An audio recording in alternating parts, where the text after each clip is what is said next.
el Porrat de Sant Blai de Potries amb més de 400 anys d'història i en un context marcat per la candidatura a Capital Europea de la Cultura. La Llosa Terranés presenta la 7ª edició del concurs de joves intèrprets que tindrà lloc a meitat de maig en les especialitats de vent fusta i vent metall. El Ràfol de Salem ompli cada racó del poble d'oci, tradició i devoció amb el seu porrat i fira artesanal de Sant Blai. Sanitat crearà l'Hospital Lluís Alcanyís de Xàtiva, la major unitat de salut mental d'infància i adolescència de la Comunitat Valenciana. Tanca el Museu de Nino Bravo al seu municipi d'Aielo de Malferit a petició de la família del cantant.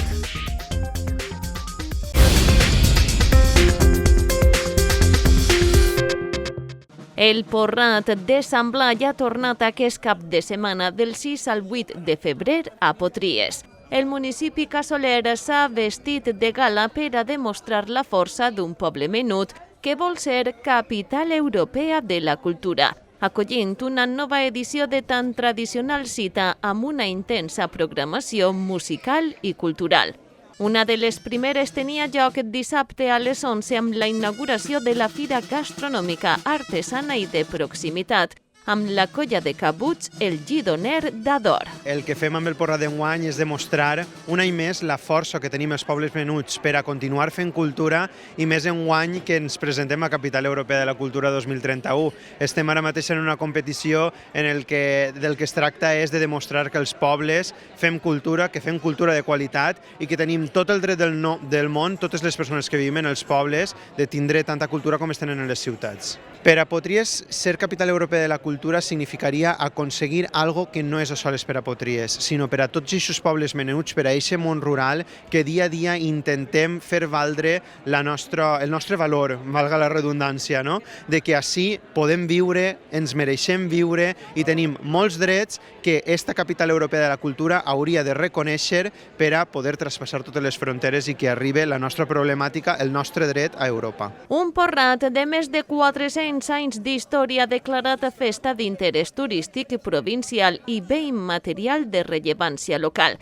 i també consolidat com el més concorregut de la Safor. El Porrat de Potries té més de 400 anys d'història, des de principis del segle XVII, i al final s'ha convertit en un porrat de referència perquè s'ha mantingut en el temps i s'ha sabut adaptar als nous temps. No?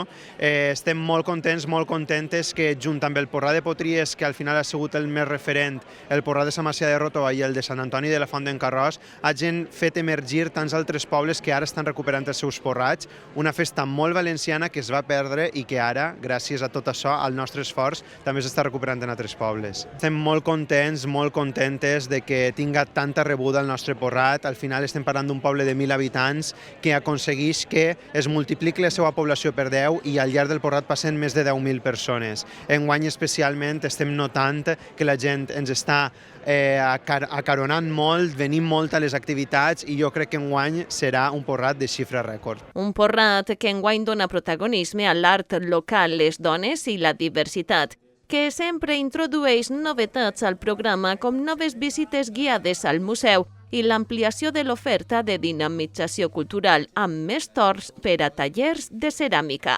Enguany hem decidit fer alguns canvis en la programació, és de veres que és una programació prou consolidada en algunes coses, però enguany hem decidit fer una visita teatralitzada també al museu, en fem una a la Ruta de l'Aigua i enguany hem incorporat una al museu. És la història del museu contada des de la perspectiva d'Amparo, que era la dona de l'alfarer. També tenim una visita al museu, que és una instal·lació sonora, és una experiència sonora en la que pots gaudir dels sorolls de l'aigua, del fang, de la terra, dels alfarers del poble. I també demà un plat fort, després del sarao, que és un dels punts més importants d'este porrat, tindrem l'actuació de Xoriçamell per a dinamitzar els espais de food trucks on la gent ve a dinar. No falten tampoc els elements més tradicionals com la representació dels titelles de Sant Blai i la seva relíquia, i la possibilitat de passar-se la relíquia per la gola en l'església, perquè ja sabem que Sant Blai Gloriós cura'ns la gola i emporta't la tos. I porrat significa poder passejar, contemplar i, com no comprar, als llocs del mercat gastronòmic i artesà, que s'alcen al voltant de l'Ajuntament, edifici del segle XVI que va pertànyer a la família Borja. Tenim 41 paradetes pel que fa al porrat artesà que gestionem l'Ajuntament i després 40 més de fira, incluïdes les atraccions. Podem trobar un carrer on està més concentrada la gastronomia, on pots fer un tast de vi o comprar alguna cosa d'embotit, formatge, mel, i després hi ha un altre carrer on està concentrada l'artesania, persones que fan pendientes, ganxet, i després una plaça on estan les food trucks per a poder anar a esmorzar, dinar, sopar. Altra senya d'identitat d'aquest porrat és que sempre es compta amb la col·laboració de les associacions locals. És un gust poder formar part de la programació d'este porrat que naix des de l'Ajuntament, però que sense la participació de les veïnes i dels veïns del poble i les associacions que també estan ajudant, col·laborant i en els punts d'alimentació, de venda de bunyols i demés, no seria possible.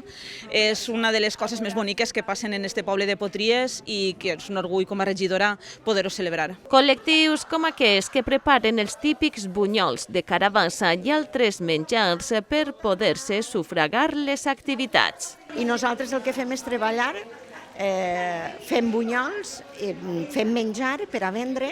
Així trobareu a les festes del Crist, trobareu a la confraria dels jovens que fan la festa de la Divina Pastora i del Pilar i també a les dones de la confraria de la Mare de Déu del Carmen.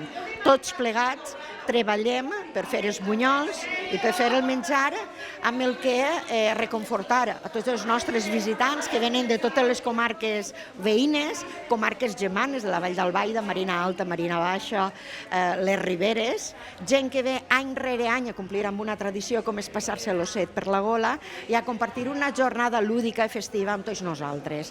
Nosaltres treballem durant este cap de setmana per a recollir els diners que després s'inverteixen tots fins l'últim cèntim en el que són les festes d'agost. El dolç típic sempre és el bunyol de carabassa. És a dir, així no fem bunyols de vent, sinó que fem bunyols de carabassa al 100%. Enguany, per exemple, s'han comprat 800 quilos de carabassa que anem a vendre-les tots durant este cap de setmana. I una cosa molt important, així veureu gent que està treballant, però és que en aquests moments al poble, a les cases dels nostres veïns i veïnes, estan bullint carabasses, que són les que porten així per a continuar treballant. I un porrat de Sant Blai on sempre es mima i molt als més menuts, amb actes dirigits especialment a ells, com fou l'actuació de Dani Miquel a les 12 del dissabte en una abarrotada plaça del País Valencià o els contes de Carabassa.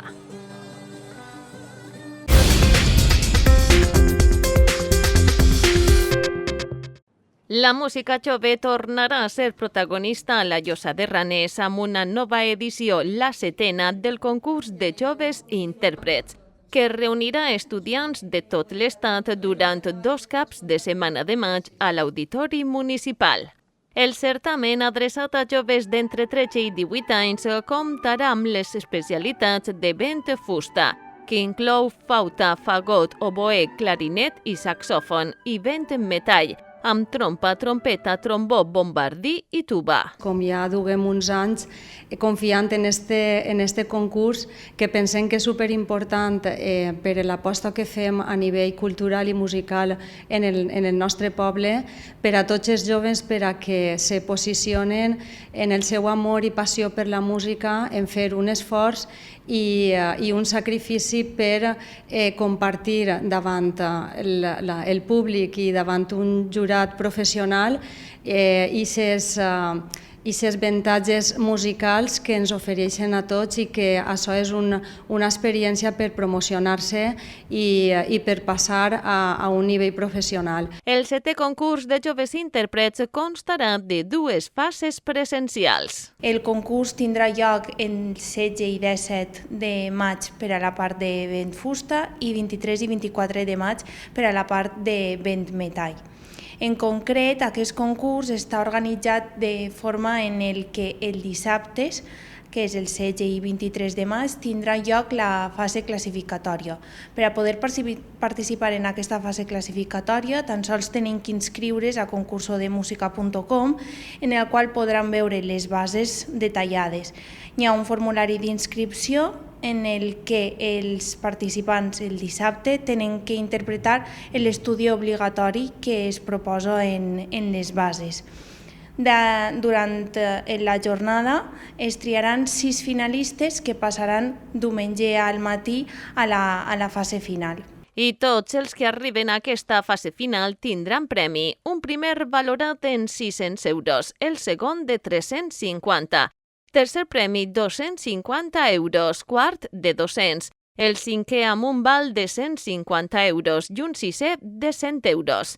Un certamen impulsat per l'Ajuntament, la Societat Musical de la Llosa de Ranes i la Fundació Sanganja, que té com a objectius estimular els joves músics, fomentar l'esforç, la preparació i millora i oferir l'oportunitat d'actuar en un escenari professional. Des d'ací volem agrair a l'Ajuntament de la Llosa de Ranes per sempre apostar per els projectes musicals que nosaltres proposem i també, com no, a la Societat Musical de la Llosa de Ranes perquè durant aquest concurs són molts els voluntaris que ens ajuden a que tot aquest concurs vagi d'una forma molt fluida. I agraïm, per supost, este concurs perquè se fa gràcies a tot aquest treball de la Fundació Sanganja, la Societat Musical i acompanyats, com no, per l'Ajuntament de la Llosa de Ranes en l'auditori professional en el qual és un escenari molt vàlid per a aquest tipus de concurs,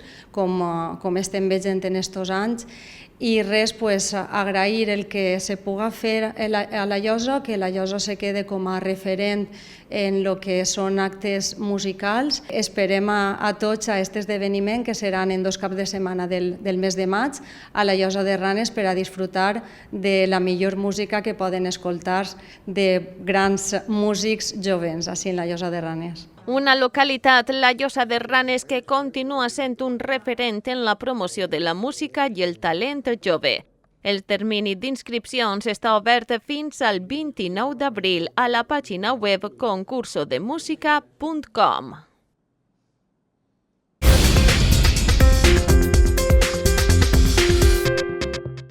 Dies plens de tradició, cultura i festa és el que ha viscut el Ràfol de Salem amb el seu porrat i fira artesanal de Sant Blai.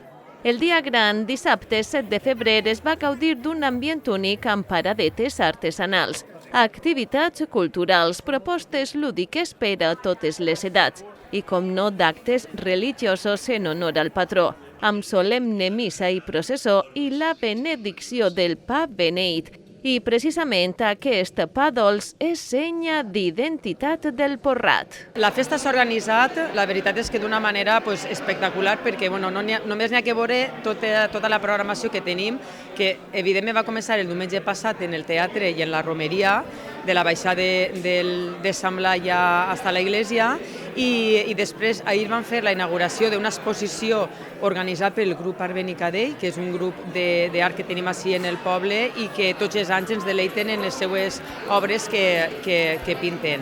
I ara la festa d'avui ja comença des de la inauguració del mercat i ara, com podeu veure, tenim l'exposició d'espans que tot seguit portarem a l'església per a la seva benedicció. Enguany, el forn Barranca del poble ha elaborat 21 pans, cadascun de 4,5 quilos de pes, dels que hi seran entre 1.500 i 2.000 porcions per a repartir. A més, en lloc de sucre, s'endolcen amb mel. La massa és farina, ous, llet, llevadura, canella, i ja fa uns anys estic incorporant mel i substituint-la un poquet per el sucre, que és més natural la mel i molt millor per curar els constipats, ajudant-li un poquet a Sant Blai perquè pugui curar bé les goles de tots els feligresos i simpatitzants del sant. Els pans necessita 4 o 5 dies per elaborar-los. Primer que res perquè es tinc que fer en 2 o 3 voltes, per capacitat del forn, necessita 7 o 8 pans a cada volta que caben dins del forn, i enguany, com vos ha dit, n'hi ha 21, I després, a part d'elaborar, cada pa, com pugueu veure, són molt grans, pesen 4,5 quilos, i ara, quan passem a la benedicció d'ells, es passem darrere la sacristia, es tallem en porcions i, com vos vaig dir, hi seran entre unes 1.500 i 2.000 porcions de pa beneït. Entonces ja ho confeccionem, ho posem en bolsetes i les autoritats ho reparteixen i per tot el món. Efectivament, el pa beneït és protagonista d'un gran passacarrer amb l'acompanyament de la Unió Musical del Ràfol de Salem per dur-lo fins l'església parroquial. Al temple, la talla de Sant Blai presideix la litúrgia. Segons diu la tradició, la imatge es va trobar l'any 1430 i després de disputar-se-la amb el poble veí, se la quedaria el Ràfol i es va construir una ermita al seu honor. Els pans es beneixen i es procedeixen al tall dels mateixos i ja veiem que les porcions són generoses. Acabada la missa es reparteixen mentre es canten els gojos i molts són els veïns, visitants i devots que compleixen amb aquest costum. Mentre els carrers més cèntrics del poble ja són un formiguer de gent que passegen pels estants i on és indispensable la col·laboració de les associacions. I aquest fet engrandeix un porrat que vol ser bé immaterial de rellevància local. La festa de Sant Blai és una festa única en el poble, que és la que fem el porrat i la fira artesanal, i la gent es volca molt en aquesta festa isca bé, és una festa molt familiar i és una festa molt de carrer. Per tant, jo crec que tota la gent del poble es volca molt en aquesta festa i fa que any rere any es mantinga, i això també a l'Ajuntament ens dona forces per poder donar-li més importància a aquesta festivitat. De fet, des de l'Ajuntament volem que la festa siga declarada com a bé immaterial de rellevància local. Per això tenim també depositat en diferents paradetes per a que la gent pugui firmar i es doni aquest suport, perquè pensem que aquesta festa, que fa més de 500 anys que celebra sin el Ràfol, ha de tindre un reconeixement i també poder entrar en l'inventari cultural valencià. La gent que sol vindre al porrat on és? De Castelló, de Salem, de Montitxelvo, d'Otos, de la Pobla, de Luchén. Cada vegada va vinguent també més gent de la comarca perquè és una festa molt arraigada al nostre poble i estem cada vegada donant-se més a conèixer i jo crec que ens acompanyen també d'altres comarques. Col·lectius que ixen per sufragar les seues activitats. Així tenim dos exemples. Com podeu veure, hem portat dolços típics de Sant Blai, que són coques, susos, merengues, tot això ho hem portat perquè el poble participi, li incrementem un poquet perquè les festes es repleguen i és una manera de replegar diners per a la festa. En setembre vam fer, el dia 21 de setembre, vam fer un soparet en la pista de ball i vam fer una disco mòbil i ara hem fet avui el dia Sant Blai i després loteries i durant l'any a veure si fem algun tardeo, fem alguna coseta. En febrer, sí, fem una barraca que és que quan antes anaven a la mili, els xicons de 18 anys, feien la barraca, és una morsaret de torraeta i després és típic per dinar cassoleta. I ahir també arrepleguem per les festes ara. Ja feia molts anys que no es feia i s'ha tornat a recuperar. El dia 6 d'agost és el dia de Salvador i aquest dia serà el dia que serà la festa. I al llarg del dia d'aquest dia què feu? Bueno, aquest dia és un dia important perquè es fa la despertar a cantar, després es fa la missa i els festers col·laboren tot el dia a la festa. Després cada un celebra en la seva família i per l'esperar al professor y en altres actes que acompañarán el día. Pues hemos hecho buñuelos, también tenemos chocolate y luego unas cocas, hay dulces y saladas, hay pizza y cocas dulces y saladas. Cuando lo hacemos en Castelló de Rugat, que es nuestro pueblo, pues las mujeres del pueblo nos hacen cocas y nos las donan para que tengamos beneficio. O sea, todo lo que hacemos lo ponemos de nuestro bolsillo, seamos nosotras o sean otras señoras que las hacen. Y así pues todo es beneficio para Càritas. M'has parlat de que aneu per més pobles, no sols Castelló i Ràfol. A ver, antes solo hacíamos Castelló y el año pasado nos animamos a venir aquí y este año hemos ido a Rugat, a Castelló y ahora aquí. Bueno, y el año pasado también estuvimos en Pinet. Un porrat que ha evolucionat i s'ha fet més gran, ja que en un principi les dones acudien per comprar-la i sobar. i el torró era el dolç principal. El porrat antigament és que venia la gent dels pobles del voltant i sobretot les dones venien per a vestir-se per a muntar-se l'aixovar, que la gent que anava a casar-se i tot això, no? O la gent que volia reposar coses que s'havien trencat durant l'any o el que fora.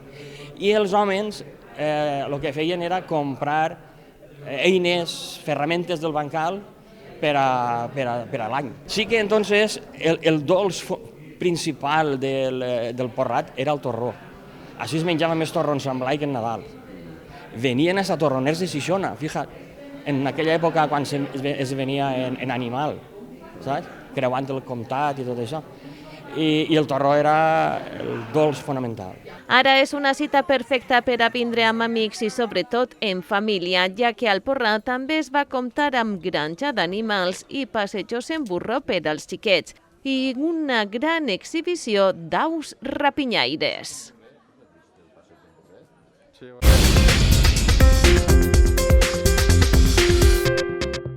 Abans de finals de 2027, l'Hospital Lluís Alcanyís de Xàtiva comptarà amb una nova unitat de salut mental d'infància i adolescència, ubicat en la planta baixa de l'antiga bugaderia. Serà la més gran de tota la comunitat amb una superfície de 575 metres quadrats i un pressupost superior a 1,5 milions d'euros. L'ampliació de l'espai permetrà augmentar el nombre de professionals. Aquest és l'anunci fet pel conseller de Sanitat Marciano Gómez en la seva visita al centre hospitalari. Será la mayor unidad de la Comunidad Valenciana, insisto, con una dotación de 1,5 millones de euros y dispondrá de 2 psiquiatras, 3 psicólogos clínicos, enfermería psiquiátrica, trabajador social, es decir, daremos una asistencia integral y multidisciplinar en el contexto de lo que es esa apuesta del gobierno del presidente Pere Llorca por la salud mental, donde en este momento el aumento de plantilla en el área del departamento de Játiva ha aumentado un 55% y puedo decir con satisfacción que cualquier tipo de consulta externa que se pida para psiquiatría se ve en menos de 30 días y ha bajado la demora de 69 días a 23 dies. Una actuació que permetrà millorar de forma substancial l'atenció a menuts i adolescents d'aquest departament, reforçant l'atenció primerenca i especialitzada. En quant a la millora de les infraestructures, la Conselleria ha realitzat una inversió de vora 4 milions d'euros en obres i equipaments a aquest hospital durant 2025. A modo de ejemplo les puedo citar 2 hitos que para mí son importantes.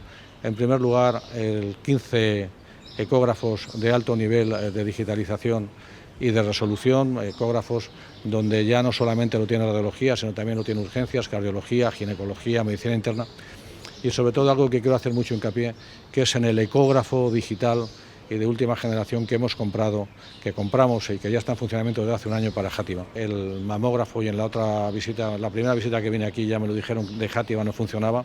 Había en esa circunstancia, en esa situación, 10 mamógrafos que no funcionaban. Nosotros hemos comprado los 10 mamógrafos, además hemos digitalizado un 1/10 el de Burjasot y en este momento vamos avanzando en el compromiso que tenemos con las mujeres para ir satisfaciendo ese, insisto y repito otra vez, compromiso para el screening de càncer de mama. El conseller també s'ha referit al nou centre de salut Xàtiva 2 en la zona nord-est, un projecte retardat al haver-se realitzat una modificació per augmentar un 43% la superfície assistencial. Que lo hemos retrasado porque lo hemos aumentado, lo hemos actualizado, lo hemos hecho más adecuado a las necesidades de los ciudadanos. Va a haber una segunda planta, pero sobre todo hay algo que a mí me parece extraordinariamente importante, que es acercar la rehabilitación a los ciudadanos de Játiva, ya que en este momento todos los ciudadanos del pueblo de Játiva tenían que venir a hacer la rehabilitación al hospital. Lo vamos a poner en el nuevo centro de salud de La Murta y espero que la licitación del proyecto de obra esté para final de año. Por eso lo que intentamos es trabajar en la modernización, en la actualización, en la mejora de la prestación de servicios y en la cartera de servicios para favorecer la accesibilidad y la calidad de la sanidad a los ciudadanos de Játiva. Per a la posada en marxa d'aquest centre està prevista una inversió de 7,5 milions d'euros. Pel que fa a la reforma i ampliació del Lluís Alcanyís, que ja compta amb un pla director i una inversió d'uns 75 milions en l'etapa del Botànic, el conseller no ha concretat cap avanç.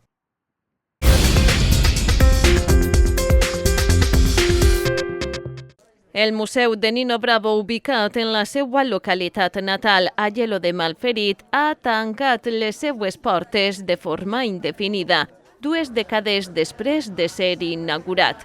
La família ha remès un burofax a l'Ajuntament indicant la no renovació dels contractes de cessió de béns, marca i imatge de l'artista, al·legant una falta de capacitat del consistori per a explotar el museu.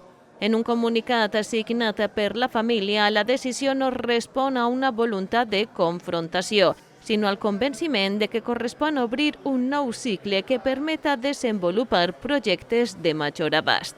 L'alcalde Juan Respí lamenta la resolució que no ha deixat cap possibilitat de negociar. Y el día 3 de febrero rebem un burofax en el que se nos comunica la resolució unilateral dels contrats de cessió de béns i de la utilització de la marca e imatges de Nino Bravo.